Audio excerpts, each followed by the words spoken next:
Hey, welcome to my channel. So today we're going to be talking about a personality type that I have not talked about before, and this is the ENTJ. Now, I don't have a whole lot of experience with ENTJs in my life.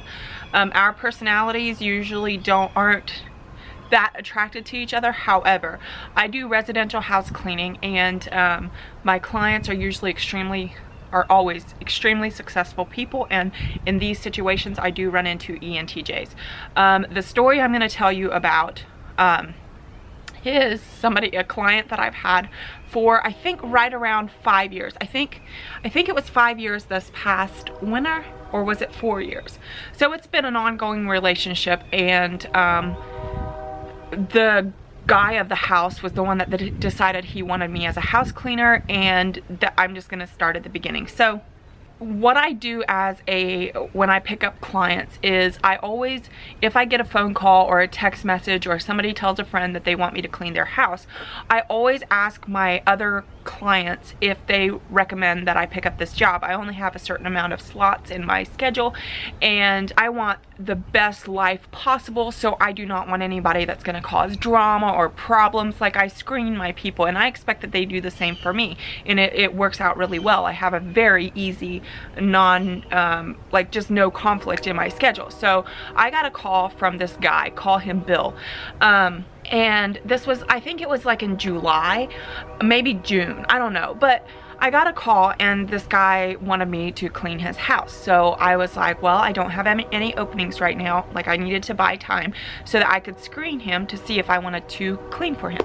So I asked around, and my other clients were like, well, I wouldn't recommend it. He's a very hard-hitting, like, bulldog businessman in the community. And people were like, I wouldn't recommend it.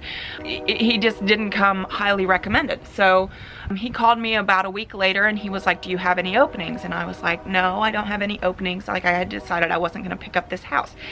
And so for about 6 months, he or his wife would call or text me every single week. I mean, it may have been like, I tried to look in my text messages, they don't go back that far, but it may have been like every 2 weeks, but it was quite aggressive that they were like, we need you as our house cleaner, we want you as our house cleaner, just come, just meet us, just look at the house. And I was like, I don't have room on my schedule, I'll put you on my wait list. So for about 6 months, up until Christmas, they were just actively pursuing me to be their house cleaner. Now, I have found this is a very ENTJ trait. I've had other clients that act like this as well. If an ENTJ sets their mind to something, they will make it happen. They are just relentless. So over Christmas, his wife called me, and she was like, oh my God, we're having a Christmas party. They have this Christmas party every year. We're having a Christmas party, Luann. My house cleaner can't come. Can you please just come and help us out for just a couple hours? All it would be is just a couple hours on a Saturday. You don't work on a Saturday anyway. Just come help us out. And I was like, okay. And this was when I was a little bit younger, and maybe now I would be like, no, but I was like, okay, I'll come help out. So I went there for a couple hours, and the wife and I really bonded, and the husband was like, so if you did clean this house, how much would you charge? And they very just like, you know, they pushed me into being their house cleaner. Like, that's how it started. I was pushed into coming just for a couple hours, and then I became their house cleaner. So even though he had pursued me for about 6 months to be their house cleaner, when I came to price their house, he negotiated the price with me. Now, this is not uncommon for house cleaning. If I go in, I price a house, a lot of, like, it's a negotiable thing. People will be like, well, will you do it for this? But I was not expecting it in this situation because of how actively they had pursued me. So this was when I was a little more green. Right now, if that happened, I would be like, forget it. But at the time, like, he's this big bully of a man, and I was like, okay, and I dropped my price a little bit.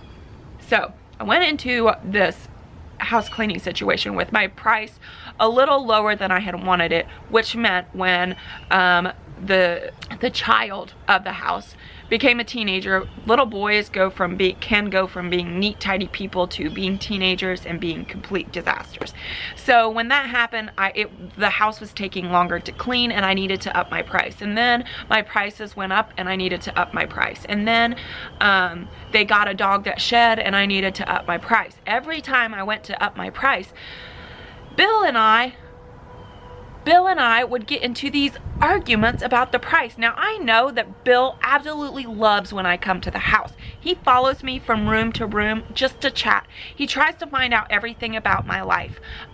He has tried to create businesses with me. He leaves me gifts. He leaves me candy. He gives me great Christmas bonuses. So I don't understand why, when it comes to raising the price to a fair price, what everyone else is paying, that he throws such a fit. So the last time he did it, I contacted a friend that's highly disagreeable, and I was like, hey, I've got this job, and I told him the whole story. I was like, I need to punish this guy. Let's just say that if this ENTJ saw my actual personality, he would not have a crush on me, but he has an obvious crush on me. Like he's like a little puppy, wags his tail when I come. Like he just gets, you know, beside himself when I come. He's just so excited to see me.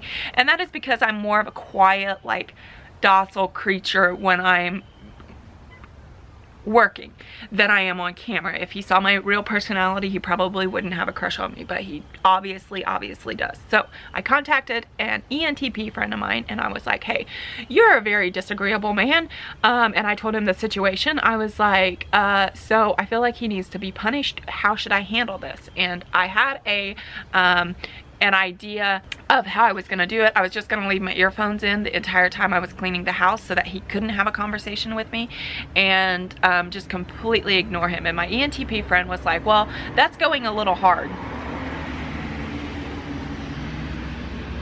So my ENTP friend was like, that's going a little hard. Here's what you do. He said, take your earphones out, listen, but just do not talk at all. Give him a cold shoulder. He was like, do you know how to give people cold shoulders? And I was like, well, I've never practiced, so no. So I went and I gave this guy the cold shoulder. It was so painful for me to give the cold shoulder because I always try to be friendly, and like it was just so painful. And at the end of the day, I ended up like this ENTJ started stuttering. He'd be telling me stories and I wouldn't be reacting in a normal way, and he stuttered in the middle of his story, and it was just so uncomfortable. And at the end of the day, I caved, and I ended up being friendly. And then I messaged my ENTJ my ENTP asked me how it went, and I was like, well, I did good except up until the end. And I was like, so is this good? And my ENTP was like, no, this is good practice for you. You need to do it until you're good at it. So I ended up giving this guy the cold shoulder for quite some time, and ever since that, he has been a lot less pushy. Like I've won him over. So let's talk about ENTJs in seduction. So this guy is married. His wife and I are really good friends. Like there's really nothing going on. He just is smitten with me. So ENTJs, they are not the type of people that, like, they want to add value to your life. So this guy wants to create businesses with me. He wants to give me business advice. He wants to give me life advice.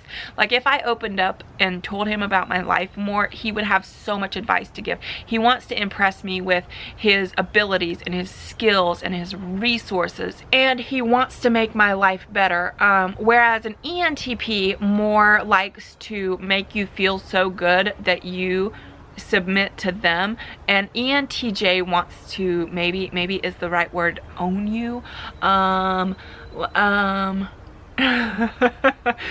don't even know if this is anything, like if this is any help for when an ENTJ, if an ENTJ is into you, you will definitely know it. Also, since in the last couple months, oh, I forgot to say, whenever I change the beds, he always comes and helps me change the beds. And ENTJs can also be very playful. So the other day I was cleaning the basement, and he came down and he threw a table tennis paddle at me, and he was like, here, $10.